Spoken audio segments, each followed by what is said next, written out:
Before we get started and move to bill introductions, I want to give you a second to get ready to write down some of the bills that we're going to hear this week. When I made the agenda, I wasn't sure about what bills I would work on what days, and I like to give you guys an appropriate amount of warning. So tomorrow, we will work 2, 4, 8, 5. We'll do this bingo style. We'll repeat it. 2, 4, 8, 5. We will also work 2, 4, 8, 7. 2, 4, 8, 7. On Wednesday, we will work 2, 4, 8, 6. Again, 2, 4, 8, 6. On Thursday, I see some of you guys catching up. On Thursday, we will work 2, 4, 2, 8. Again, 2, 4, 2, 8. Friday will remain call of the chair, but if we do not get through all of our bills, that's something that we will be doing on Friday. Any questions about that? All right, then we have a couple of bill introductions. Representative Ruiz. Thank you, Madam Chair. I'd like to introduce, find it here, 26 RS 2430 for Representative Angela Martinez, an act concerning education, enacting the Student Safety and Awareness Act. And if I can repeat that, it's 26 RS 2430. And now, safety and what? Safety and Awareness Act. Safety and awareness, okay. Thank you.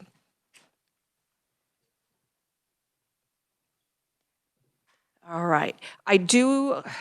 Last year I did allow other people to introduce on behalf of another member because it does get busy, but I tend to prefer, because last year one bill got introduced that was the wrong bill, that someone lets me know so that we don't kind of jam them up and they think their bill is in.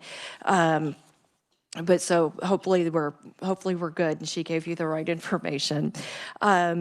I have a bill to introduce, 26 RS 3367, and that's regarding a Walk Today school from a Kansas perspective. Do we walk to school from a Kansas perspective? We talked about that last year, and a lot of people said, gee, you know, we're part of that story. We should kind of hit that. So there's a wonderful group of school children writing a book that we could use as a basic underpinning for our Walk to School Day. Any objection to receiving either bill? Both bills are considered introduced. Any other bills to introduce? And remember, today is your last day. If you think of something or you get an alert later from someone who says, help me out at the end of the meeting, please make sure that I see you waving frantically. Our next item of business is to approve the minutes. And I'll give you a chance to take a look. Michelle, everybody has their minutes, correct? Yeah, so you receive them by email and S-Drive. Are there any corrections or changes to any of the minutes? Seeing none, a motion to approve would be in order. So moved by Representative McNorton and second by Representative Stogsdill. Any further discussion? Seeing none, all those in favor, please say aye. Aye. Opposed, same sign. And the motion carries unanimously with a big shout of thank you to Michelle. She and I tend to be here late on Fridays, and she's later just keeping us up to date on anything else. So we do have one of our committee members who's testifying in another committee. It's always my practice to try to accommodate how we all need to be in committees at different times and so on. So we're going to work through some bills, and then we'll take our final action on those later. So the first bill that we are going to talk about is 2530, enacting the Career Readiness Education Development Innovation Transferability Act. And I'm going to begin with an amendment. You may recall when we heard the bill that there was a large portion of the bill that we didn't actually need because it's existing Kansas law. And I'm going to have Jason hand that out. And then I will let Jason explain the amendment.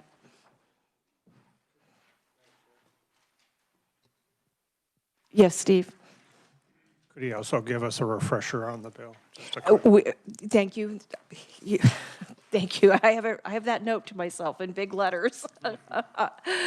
All right, Jason, would you like to refresh us on the bill, please?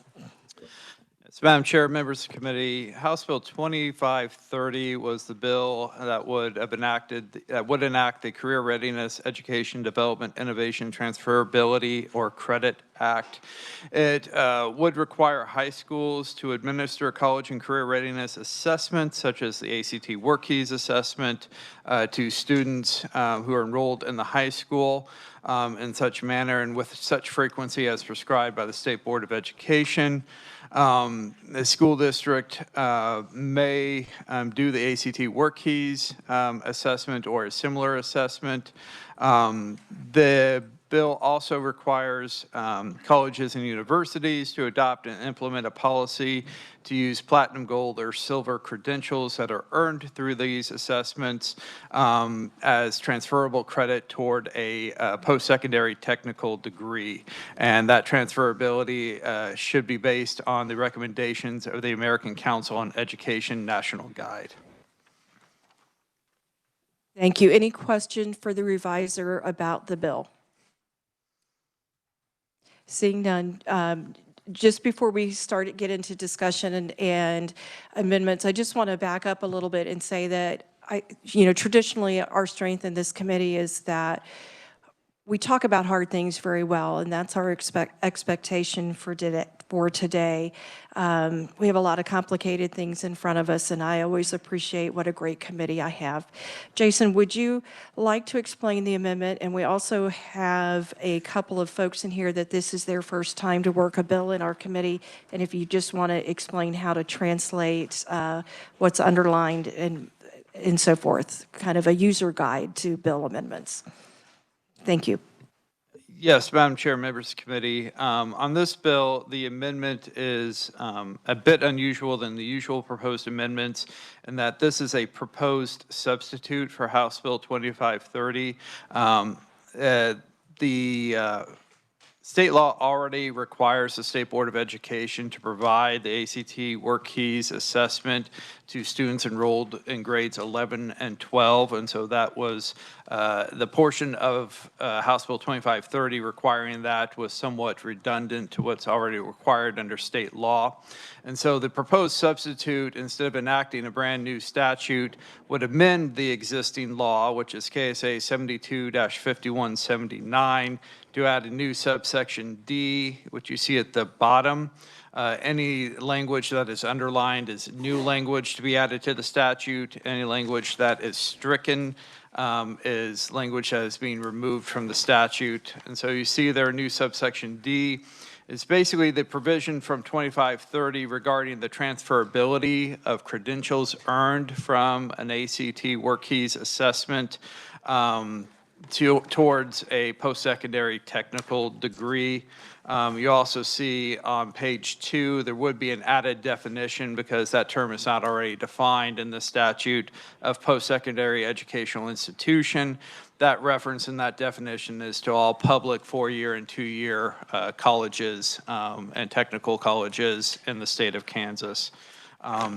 So if this amendment were adopted by the committee, then a proposed substitute, this draft that you see before you would become substitute for House Bill 2530 and be reprinted and appear in your packets tomorrow. You would not see the markup to 2530 as introduced. Instead, you would see a brand new substitute for House Bill 2530 that would appear in this form. Jason, thank you. I move the substitute for House Bill 2530. Is there a second? Thank you, Representative Hubert, for the second.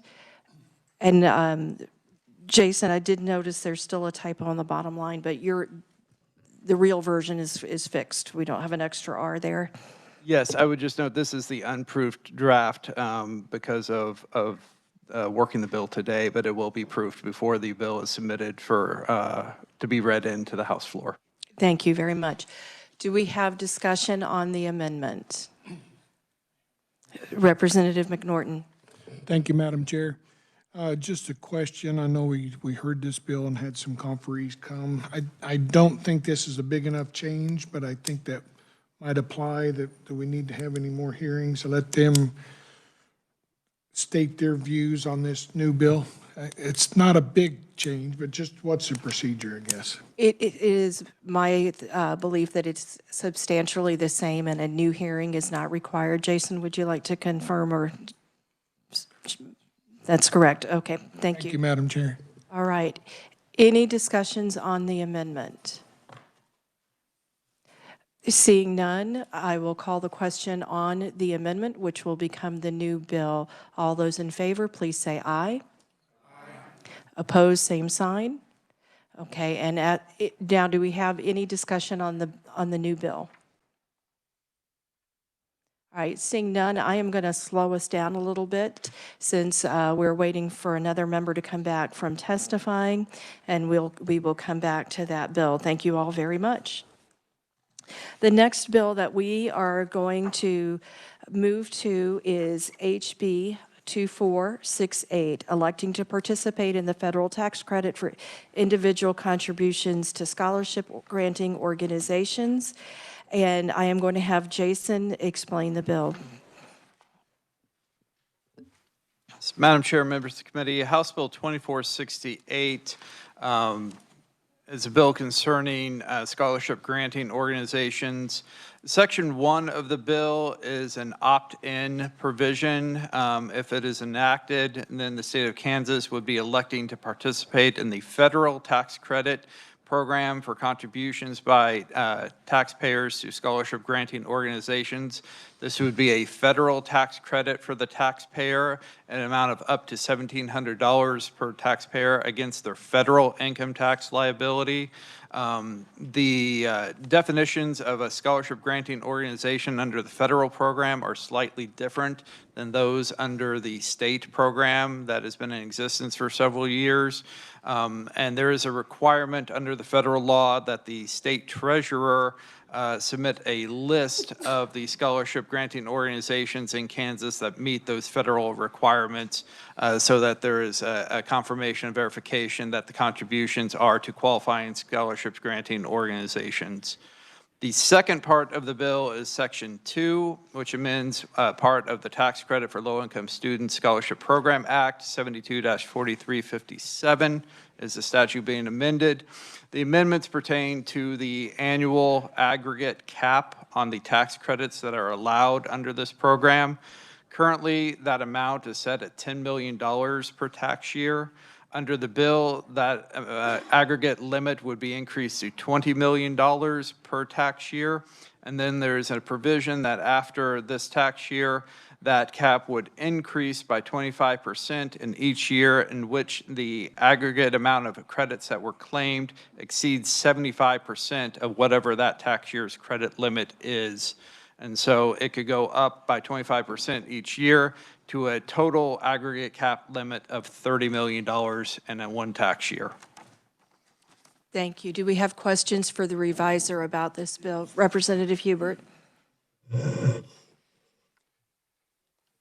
I think I know the answer to this, but I did want to put it out there for you to make sure my understanding is correct and nothing's changed since we first initiated this program. I get a lot of emails, as sure many on the other committee do, stating that opponents do not want public taxpayer dollars to fund private schools. this bill in no way uses public tax dollars to fund anything. It might, if you want to at least be accurate, I think it's my understanding that it could possibly, through the credits that, tax credits that are received, have an impact on the bottom line as far as revenues coming in, but no taxpayer dollars are actually used to fund these scholarships. Jason? Madam Chair, members of the committee, it is a tax credit program, so it is a credit against the income tax liability of the taxpayer for those amounts that they have contributed to a scholarship granting organization. The monies do not touch the state treasury. It is arguably foregone tax revenue for the state in awarding those tax credits for those contributions. Thank you. That was my understanding, and I just wanted to make sure, based on emails that I received, that nothing had changed. I have Representative Schmoy and then Ruiz. Representative Hubert stole my question. Thank you very much, and thank you, Jason. You're welcome, Representative Ruiz. Thank you, Madam Chair. And just a quick question for clarification. The person that's entitled to the tax break is strictly the parent, guardian. Who gets the tax break? If I want to fund my nephew to go to put in some tuition at a private school, do I get that tax break? The tax credit is awarded to the taxpayer who makes the contribution to the scholarship granting organization. I believe there are provisions against providing contributions for one's own family member under the Act, but I would have to look as to how closely that is defined in terms of family members, again, for that. So I'm not sure about your nephew scenario, if that would be prohibited or not, but let me take a quick look. Thank you. Thank you, Madam Chair. Representative Stogsdill. Thank you, Madam Chair. You said these organizations in Kansas, do we have a list of those organizations?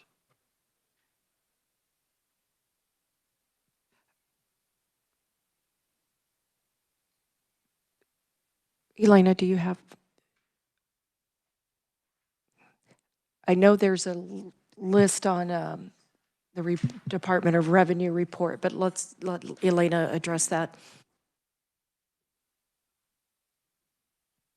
Madam Chair, Representative Stogsdill, there's a list for the tax credit for low-income student scholarship. There's a list of organizations in the report, the annual report produced by the Department of Education, and we can send that back out to the committee. Yeah, I'd like to see a list of those. Thank you. Thank you.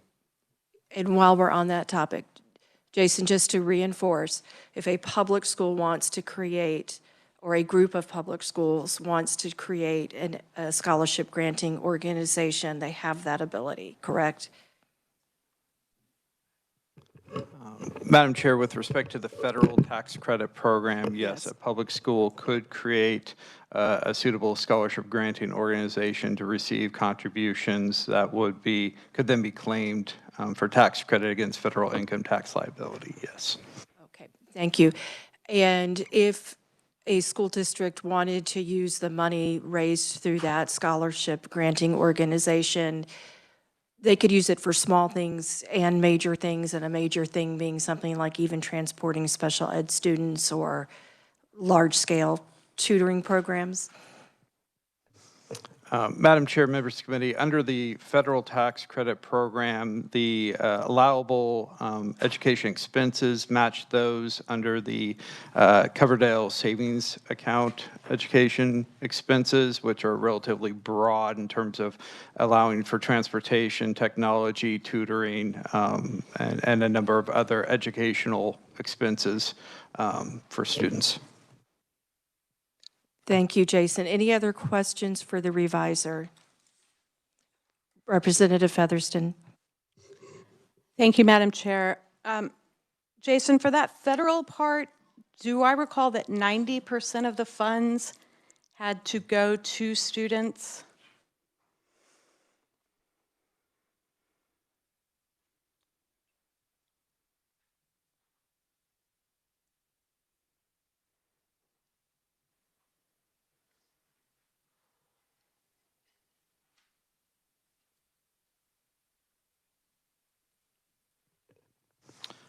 Madam Chair, members of the committee, that is correct. The scholarship granting organization has to spend not less than 90% of the income of the organization on scholarships for eligible students. Did that answer your question? You look like you're thinking. You want to reserve the right to jump back in later? I'll jump now. Okay, thank you. Permission. So my district uses their education foundation funds to supplement the classroom with field trips and things like that. Does that qualify as a direct-to-student, like as in the law, or is that not qualifying? Madam Chair, members of the committee, seeing as how this is a brand-new federal program, I am reluctant to speak definitively on any proposed hypotheticals of expenditures by public or private schools with respect to monies that are contributed. To the extent a field trip would be an allowable educational expense under the Coverdale Savings Account statute, then I believe its public school district could use contributions that were made pursuant to the federal tax credit program for those expenditures. But there would still be the caveat that it would have to meet the federal statute requirements. Representative Schreiber? Thank you, excuse me. Thank you, Madam Chair. Jason, in Section 2, Part A1 is stricken, which spoke to corporate tax liability, and then the part that's left looks like taxpayer liability. Is there a difference there, or is the old Part 2 there personal tax liability as opposed to corporate? Madam Chair, members of the committee, yes, there are two different tax liabilities. There is a corporate tax liability for corporations under the state tax code, and then there is a separate tax liability for individual taxpayers. And it's my understanding that this program is intended and is used by individual taxpayers making contributions, not corporations. And so the intent of the bill would be to strike through the corporate income tax credit there and lines 22 through 34 on page 1. Can I have a follow-up? Thank you. And do you have, when this program first started, I'm going to guess 8-10 years ago, something like that, what was the limit on the total amount of credits that would be allowed? I don't know if that's easily pulled up or, okay. I thought it was like maybe 5 million, but I think research is on it, and I will call on them if they indicate to me they get that answer. And I think it was 11 years ago now. But thank you for that. you're welcome. But so we're in a range. We're in the same ballpark. Thank you. Any other questions for Jason? If not, what I would like to call your attention to, we heard this bill way back on January 21st. And we did not have a fiscal note, but the Treasurer's Department was here to say that this would have a very minimal effect on them. When I was reviewing for today, I noticed the Department of, the Division of Budget had not uploaded a fiscal note. I really thought that was important for me to get the best information that I could get a hold of for you. So this is the memo about 2468 that we copied and had Michelle put at your seats for you. And I'd really like to thank the folks at the Department of Revenue and Division of Budget for getting that for us. So just so you know, that is there for your reference, and we'll move into discussion on the bill. And I will begin with one of two amendments. I'm sorry. whichever one you can grab first. I'm not picky.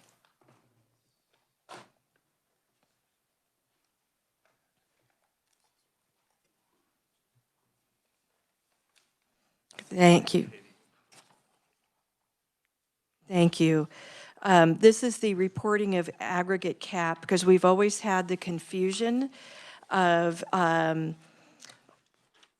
the different timelines, the fiscal year and the school year, and knowing whether or not the tax credits were used. So on page 2, you will see new language so that we can have 2 reports, and we'll always be able to tell the difference between those 2 items. Just kind of a transparency and clarification type amendment of a, I would say, a technical nature.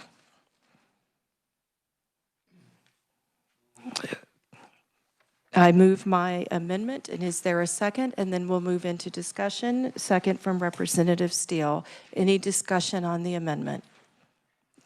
Representative McNorton, or questions for Jason? Thank you, Madam Chair. Will the Department of Revenue be able to have that for us by January 15th? Is that a little bit too tight of a window for them to have that data collected? I'm just curious, because I know they don't have our 1099s done or anything like that. So would that be,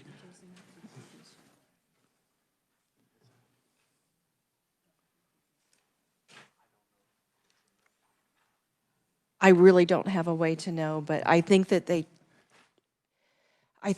track it, just because I was able to call and ask before we heard this bill. But they would certainly have to adjust to the law. thank you. Any other discussion on the amendment? Seeing none, I close the amendment. All those in favor, please say aye. Opposed, same sign. And the amendment passes unanimously. We have another amendment.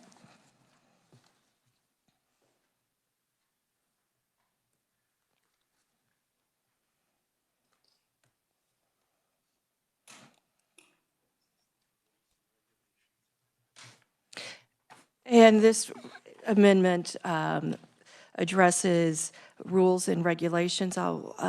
Jason, Michelle will help you catch the other end of the table. Give you guys just a moment to read through.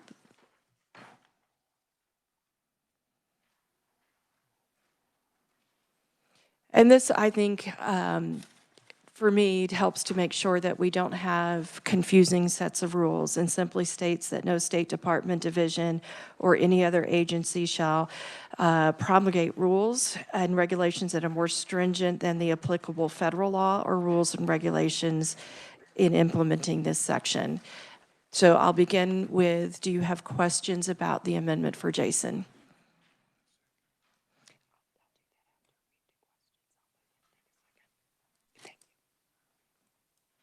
Seeing no questions for Jason, I move the adoption of the amendment as presented, and a second from Representative Steele, and we can have discussion on the amendment. Seeing no discussion on the amendment, all those in favor, please say aye. Aye. Opposed, same sign. Thank you. The amendment is adopted. So now we'll begin debate on any other amendments that someone wants to bring forward. Jason? Madam Chair, members of the committee, just to clarify on Representative question on the aggregate cap on tax credits, it has always been at $10 million since the legislation was first enacted in 2014. Thank you, Jason. Representative Schreiber, did you have any follow-up? You're very welcome. Any discussion on the bill as amended? Representative Featherston? Oh, I'm sorry, I called for amendments and I didn't see you. Our line of sight is never good. Representative, would you, while we're handing it out, would you like to describe your amendment? Sure. The first amendment requires that any school receiving these fees accept every student.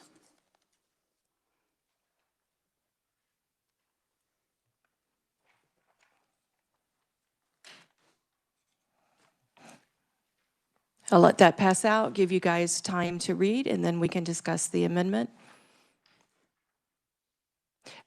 Representative Featherston, did you say I move when you said that? Yes, I'm sure I did. I Okay. move. Is there a second to Representative Featherston's amendment? Representative Stockstill?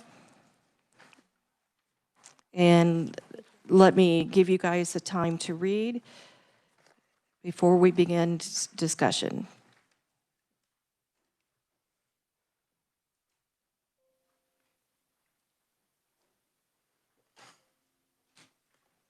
Would you like to proceed? Sure. This emanates from a situation we had in Johnson County a few years back where a kindergartner was not admitted to a private school because their parents were gay. And I don't think I can be part of state-sponsored discrimination. Any further discussion? Representative Ruiz? Thank you, Madam Chair. And Representative, if your case, if you accept one, you accept all, or you deny all? You deny one, you deny everybody. I don't have anything about denial. Just acceptance. Correct. Thank you, Madam Chair. You're welcome. Was your hand up? Okay. I'm just going to weigh in here. I fear for the impact that this bill could have because sometimes you might have a parent with a special needs student that could not be addressed by that school, and I think it would be very difficult to require a school to accept what they're not ready to handle. That would just be my thoughts on that. Representative Steele. Thank you, Madam Chair. SGOs are not utilized in all of our private schools across the state of Kansas, so I'm not sure that this would really apply to a lot of schools. Thank you, Madam Chair. Any further discussion? Seeing none, all those in favor, please say aye. Opposed, same side. The noes appear to have it. The noes do have it, and the amendment does not pass. Representative, did you say you had more than one amendment? I do have one more, thank you. You're welcome. Would you like to start explaining it while it's being passed out? Sure. The second amendment says that we will not expand the tax credit scholarship as long as special education is not fully funded. And did you move that? Darn it. That's move. okay. That's like me always forgetting to call on Sticky Jason. notes, sorry. I move. And is there a second? Representative Woodard. And I forgot to welcome you to committee. It is such a treat to have you today. Thank you for joining us. Motion by Featherston, separate, second by Woodard. And I'll put you on the list I usually have. Make sure that the maker of the amendment has plenty of time. Did you want to add anything to what you said? Sure. I don't think we should be using our tax dollars to fund other schools when we are not funding some of our most vulnerable students in the state to our statutory responsibility. Thank you, Representative Steele. Madam Chair, I'd like to question the germaneness of this amendment.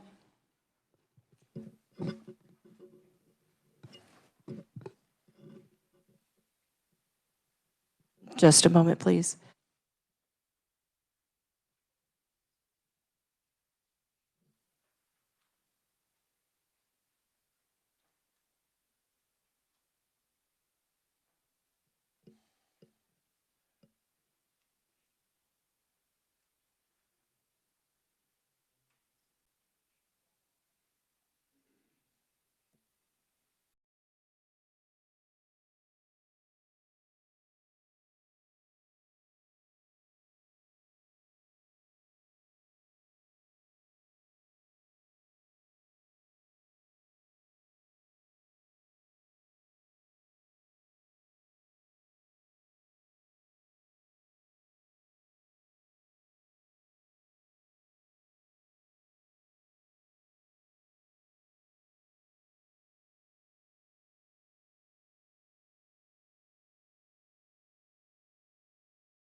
So this is an interesting germaneness question because it does tie to the underlying bill, but the funding comes from another committee.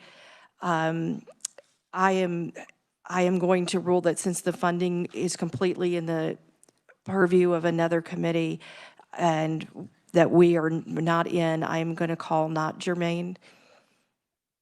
Is this up for discussion? Yes, it is. Jason, would you like to tell the representative what you can do when you feel something should be called germane? I think on the floor, we're used to calling for a ruling on the chair. Is that what you're asking for? I'm just asking if we can discuss that ruling.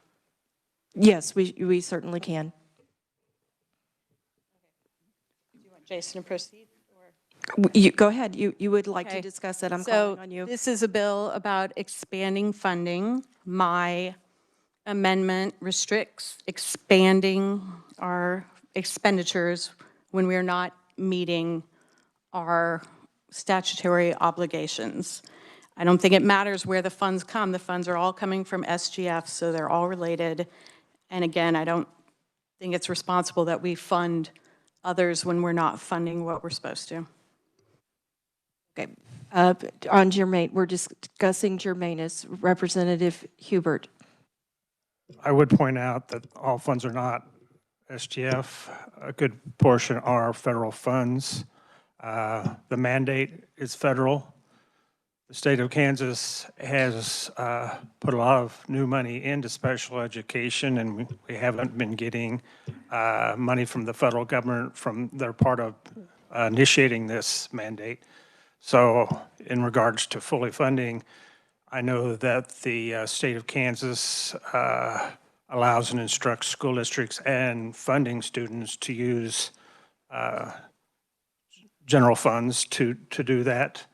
And in regards to totally funding, I would think the maker of the amendment would be able to at least initiate conversations with our representatives that serve us in Washington to see if there are any changes from their side of funding the mandate that they created to fully fund, because the state of Kansas has done a good job of putting new funds into this program, and I appreciate the efforts to do so.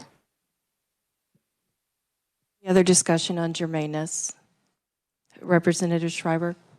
Thank you, Madam Chair. I support the amendment, although in maybe a little different perspective, where I don't believe that the dollars that are being discussed are coming from SGF, but rather that the tax credits are deferred revenue coming into the state, which I think could be used then if they were enacted in another way to fund special education to the 92%. So I would support the, and think it's germane because of that. Thank you. Any other discussion? The chair stands by oh, I'm sorry, Representative Boatman. Thank you, Madam Chair. I would just echo Representative Schreiber's comments that it seems germane based on the fact that this is all talking about tax revenue at some point, whether it's immediate or deferred. Thank you. Thank you. Seeing no additional discussion, and apologies to those of you on the ends.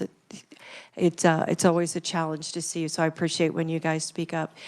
I think I stand by my ruling on germaneness and move back to discussion on the bill. Representative Featherston, did you have any other amendments? No, thank you.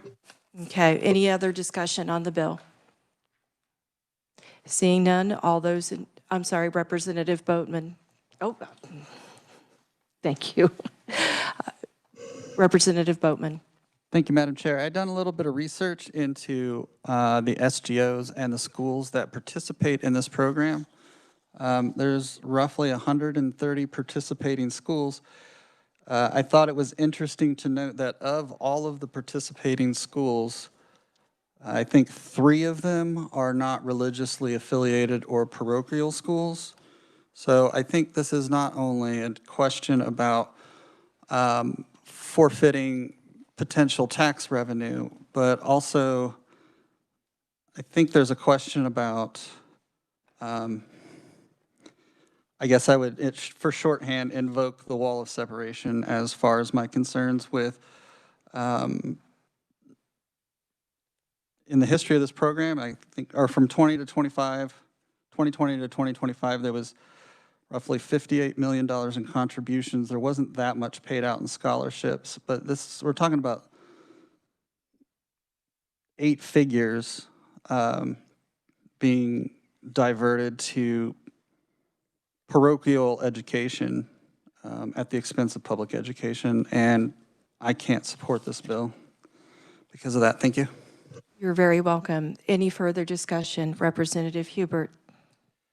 Thank you, Madam Chair. As somebody who participated in the creation of this program, it's been very successful. I appreciate that the need for this change is necessary now because of the funds that have come in that got us to the max of what had been originally put into that. And with that, Madam Chair, I would submit that we pass out House Bill 2468 as amended. I will call for a second, but don't think that we're going to vote without further discussion. I never like to cut off discussion. Is there a second? Representative Getz.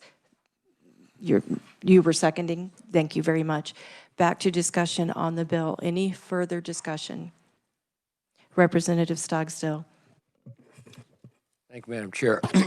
Is this administered by the Department of Education? Jason, would you like to answer that? Madam Chair, members of the committee, there are requirements to register for the scholarship granting organization with the Department of Education. So in that sense, it is administered, but there is no approval of those organizations by the Department of Education or the State Board of Education. They simply receive the registrations that are compliant with the statute, and then the Department of Revenue administers, obviously, the tax credits that are claimed for contributions made to those scholarship granting organizations. This is on the federal level? Oh, no, this is the state tax credit. The federal involvement in all this, is that through the Department of Education? No, the federal tax credit program is run through the federal government. The state connection is the state treasurer would submit the list of qualifying scholarship granting organizations to the federal Department of the Treasury. Thank you. Representative Featherston. Thank you, Madam Chair. I will be opposing this bill with a reminder to the committee of a map that was on our desk last year that shows vast, vast swatches of this state have no school that would be eligible for these expanded funds. You know, if you all want to, I think I have 3 private schools in my district, so if you all want to help fund Johnson County and specifically my district more, I guess that's up to you, but I wouldn't take advantage of things from my district at the expense of, I think it's 65 counties in the state. Any further discussion? Because we do have one Representative Pishney, and then we're going to move on. Thank you, Madam Chair. Just a question of clarification, probably for Jason, and I appreciate what the previous representative just said with regard to counties in Kansas, but it's my understanding if we don't pass this, then Kansas would not be eligible for the $1,700 at the federal level, and if people took advantage of that, it would go to other SGOs outside of Kansas and be used for those schools. Am I correct on the federal piece of it? Madam Chair, members of the committee, Section 1 does act as an opt-in for the state of Kansas to become a covered state under the federal tax credit program, yes. So, Madam Chair, it appears that, and again, I respect the data that was referenced by the previous representative, but it appears that some of the schools in some of those districts might be helped in the future with our participation in the federal programs. Just simply a comment. Thank you, Madam Chair. You're welcome. I said we were going to move on, but I see my ranking member, and I'll give him the last word because I am worried about time management. Thank you, Madam Chair. So essentially what we'd be doing, we'd be sending, if we don't pass this, we'd be sending our money to the federal government, which would be distributed to other states that are in the program, Oklahoma, Missouri, Colorado, Nebraska. Is that correct? Madam Chair, members of the committee, the federal program is for individual taxpayer contributions, and they receive a tax credit. If Kansas elects and opts into the program, then Kansas taxpayers who make contributions to Kansas scholarship granting organizations would receive that tax credit benefit. Kansas taxpayers can already make contributions to scholarship granting organizations located in other states that have opted in and claim credits for those contributions, but those contributions would, of course, go to organizations located outside the state of Kansas and states that have opted in. Sounded a little bit like Medicaid expansion to me. Thank you, Madam Chair. Okay, the chair is going to call the question of the bill as amended. All those in favor, please say aye. Aye. Opposed, same sign. No. The ayes appear to have it. Okay, please raise your hand if you'd like your vote recorded. Representative Boatman, Featherston, Ruiz, Stogsdill. Okay, thank you all. Very robust discussion. What I'd like to do is move us back to the credit bill since we were waiting to vote till we had all our members present. We had completed our discussion on 2530, so I will call the question. All those in favor of passing as amended, please say aye. Aye. All those opposed, same sign. And the bill passes unanimously. Thank you all again. That was I think we'll move right on into HB 2420, and I will call on Jason to refresh our memory on the bill.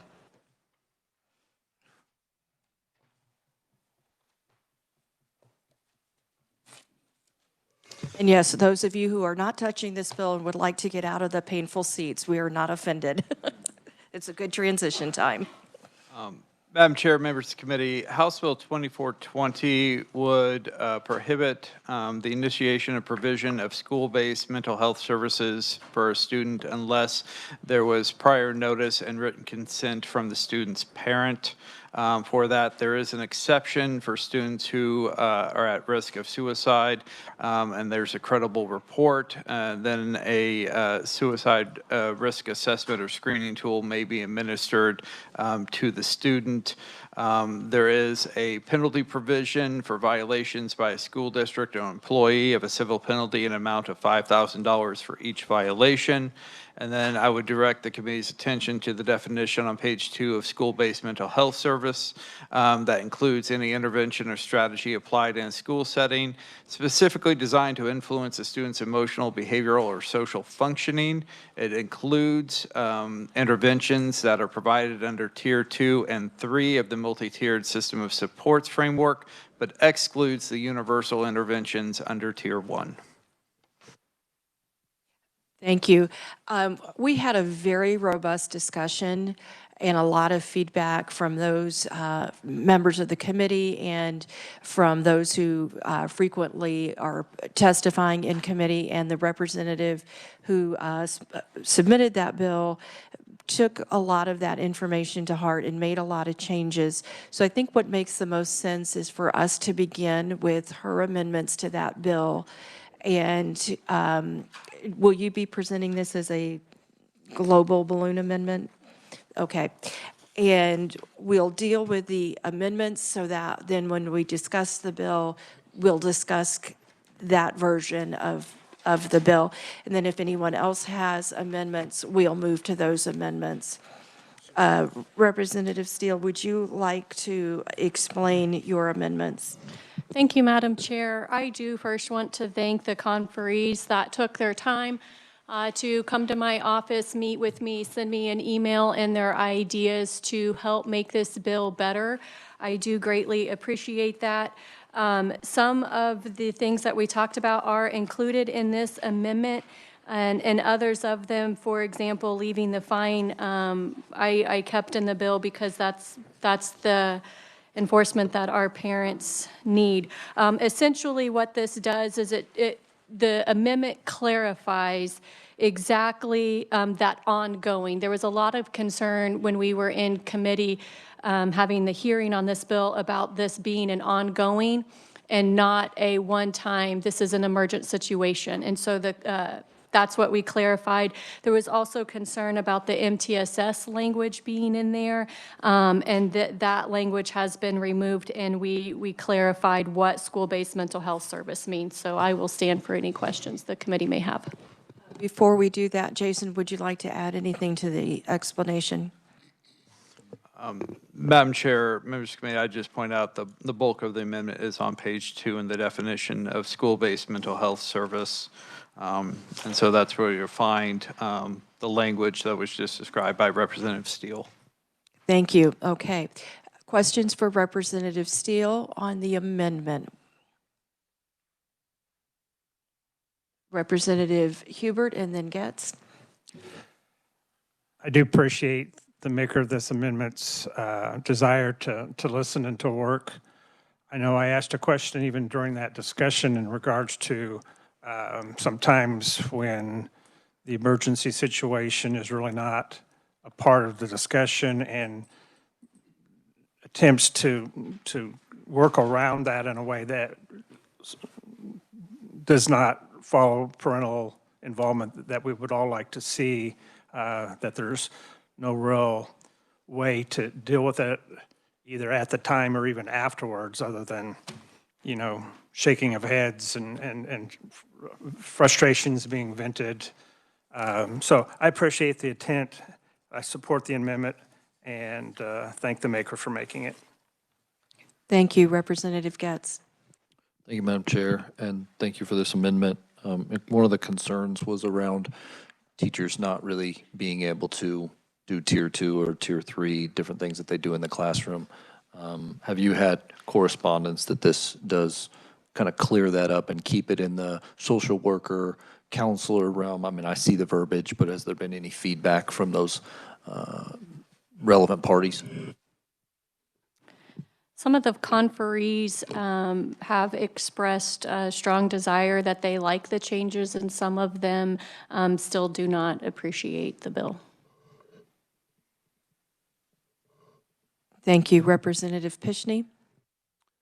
Thank you, Madam Chair. I came in to the meeting today thinking I would vote against the bill. I still think there could have been maybe a couple of other things done according to the input that I've received. However, this does make it into a bill that I believe I could support. Thank you. I don't see other questions, so I have one for the maker of the amendment. I think there was maybe confusion, or part of why you needed to rework the definition was about, we heard testimony that licensed folks were like, hey, we already do this. Can you address for me who you're really addressing in this bill? Sure. So kind of briefly, what I talked about in my testimony is when students are being pulled out of academic classes by either social workers, guidance counselors, administrators, and even other teachers to have discussions regarding their mental health when parents have not given permission for that to happen. The student is not at immediate risk of self-harm or harm of others, but maybe somebody thinks they look depressed or thinks they look anxious and they want to pull them out and counsel them about these kinds of things. We've got to have parent permission to do so, and this bill guarantees that because it's the ongoing, and we fixed that with the Balloon Amendment. Thank you. Any other questions for the maker of the amendment? Seeing none, I'll call the question. Those in favor, please say aye. Aye. Opposed, same sign. Now, we are on the bill as amended. Are there any other amendments?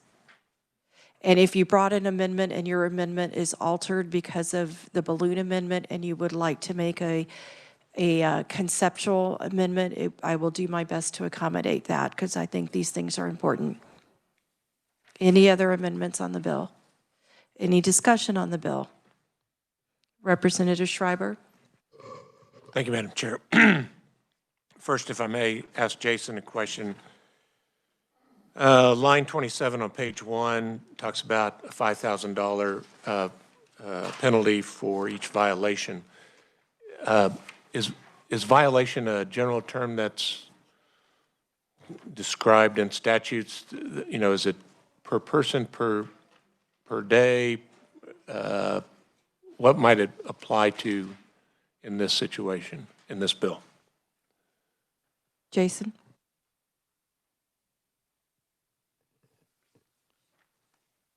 Madam Chair, members of the committee, without further specification, a violation in this instance, as the language reads, would be each instance in which the statute was violated. So each instance in which school-based mental health services were provided to a student without without providing notice and receiving parental written consent.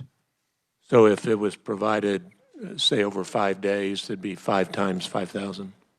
Arguably, yes, that would be 5 different violations. Okay. So this causes me a lot of concern. I think what this does is have a chilling effect on teachers in the classroom that may prevent mental health care being provided by them or one of the professionals there in the district. So I can't support this. Thank you. You're welcome. Further discussion, Representative Stogsdill? Thank you, Madam Chair. I share the previous representative's concern about this, and I also am concerned that we may have school districts that don't explain this policy completely to the teachers, and they could inadvertently run into a problem with this. And I think $5,000 for each violation. Who's determining the violation? Is that a question of the revisor? Jason?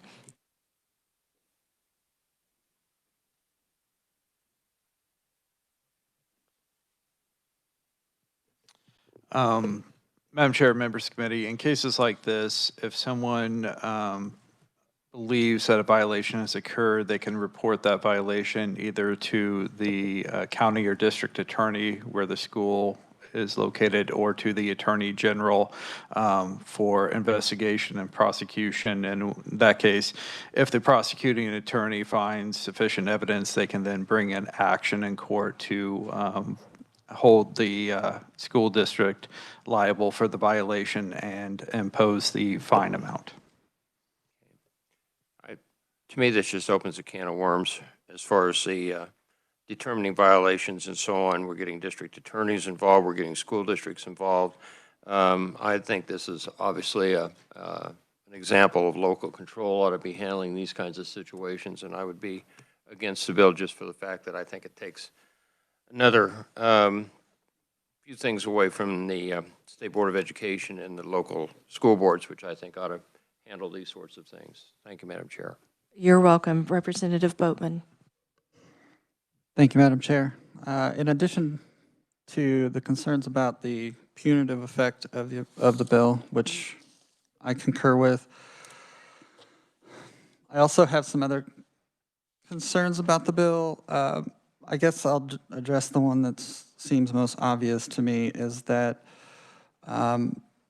this really, I think, takes away a social support that is important to our students. Of course, there's our LGBTQ students who, if they do not have supportive guardians or parents, this would eliminate that support structure. But also, if there are students in our schools who are victims of home-based violence in any form, those parents also would, I would assume, elect out of their child being able to receive support for that. So this really seems to be taking away a necessary and important support structure for our students. I think if we wanted to address mental health, the bill would be about notifying parents once mental health services have commenced instead of barring them altogether. Thank you. Thank you for your considered words. Just a reminder that if a school is aware, and I think this gets overlooked sometimes, that a child is being physically harmed, we are mandated reporters. And if the state, if DCF does come in and investigate and take the child, I think that neuters that part of the bill there. Jason, would you clarify that?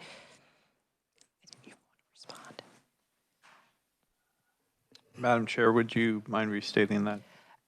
If the child is taken away from the parents by DCF, the DCF would then become the person who would give permission for the mental health. Yes, if the child is placed in the custody of the Department of Children and Families, then they become the de facto person acting as parent for that child's education. Thank you. And Representative Voigtman, did you want to add anything else? Yes, Madam Chair, thank you for that clarification.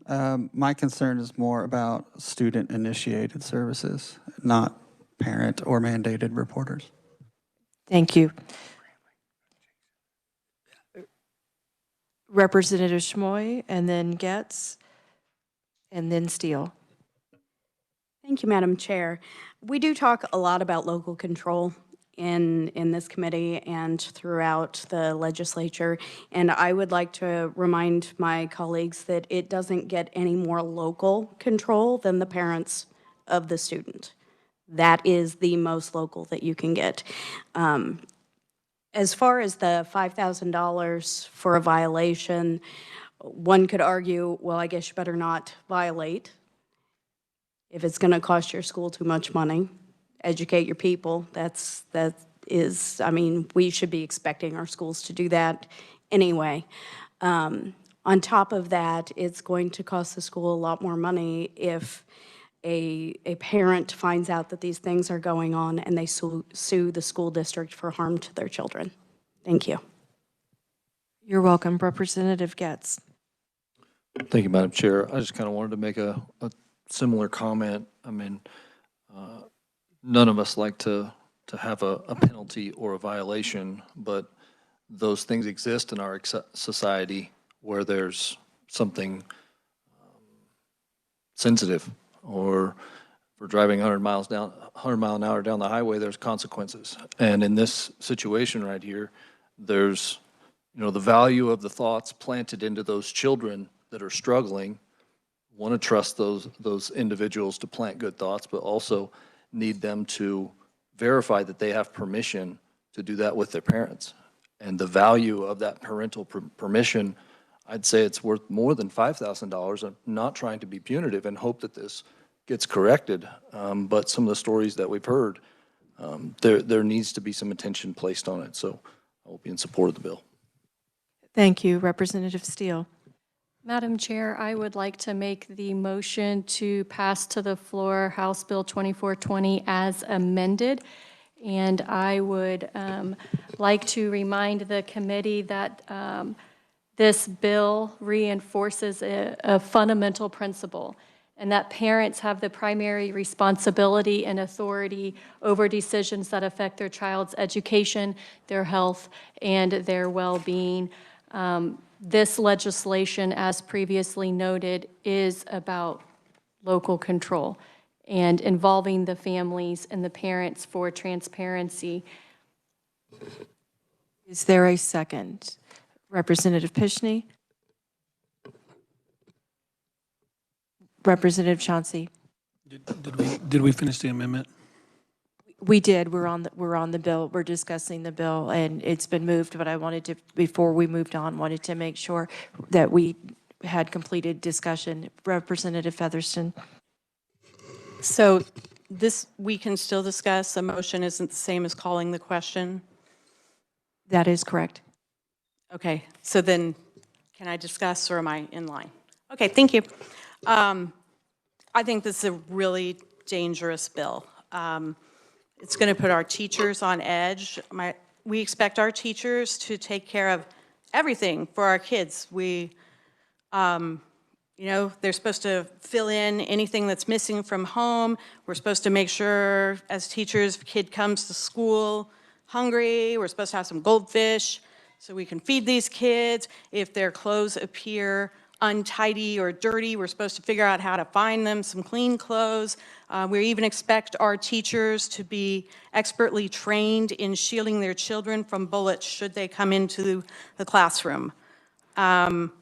This is going to require teachers to take that step back and not address if they see a child in distress. And while it may not be an emergency at that moment, it may be something that could become an emergent situation over time if not addressed. And we're creating cracks in the system, and I don't think any of us wants to see children fall through the cracks, especially when when we really as a society are in the midst of a mental health crisis these days. And there's just no way I could support this bill. Representative Stogsdill. Thank you, Madam Chair. I agree. This bill to me is just not specific enough. And again, I think we have good people serving on our local boards of education that can deal with this sort of thing. But when you're talking fines of $5,000 and so on, and you start to get lawyers involved, and you start to get the district attorney involved, and you start to get situations between teaching staff and parents and administrators and so on like that, we could be looking at lawsuits that are way more than $5,000. And I think until we find some way to narrow this down and also guarantee that the school districts are able to get information to our teachers on what this is all about. Because I could see some teacher just inadvertently walking into something like this, totally innocent, finding out that it's not up to standards and getting potentially a $5,000 fine. That's just not right. This bill is not ready to go into law, and I totally agree that parents ought to have certainly say in these kinds of instances, but this is not the way to do it. I would be against the bill. Thank you. Representative, you inspired a clarification question. Jason, since this would likely go to someone like a district attorney, they have the discretion to determine between what was intentional and ongoing and what was accidental. Madam Chair, members of the committee, yes, prosecutorial discretion applies in these cases as well. Thank you. Representative Chauncey. Thank you, Madam Chair. I just would like to point out that when I send my kids to school for every single day, which we're mandated to do, I kind of would like to know what was going on with my kid while they're in that school. So I think that this is a good bill, and I'm going to support it because I think if there's something going on with my kid, as a parent, I should have that right to know what's going on with my kid and sign off whether or not I want to provide those services for my child. Thank you. You're welcome. Any further discussion? Seeing none, the chair will call the question. All those in favor of passing the bill as amended, please say aye. Aye. Opposed, same sign? No. Are there folks who would like their vote recorded? Representative Boatman, Featherston, Ruiz, and Stogsdill. Okay, thank you all. I think we reached the end of our bills. Number one, absolutely love this committee, the way that we cause each other to think, how respectfully we speak to each other, and the due consideration that we give to issues. Thank you, everyone, for a very good day. Because it is the last day to introduce bills, I'm going to give it one last chance for bill introductions. Seeing none, we are actually adjourned a little bit early. It's quite difficult to always know exactly how long discussion will go on each item. Again, thank you for a great day.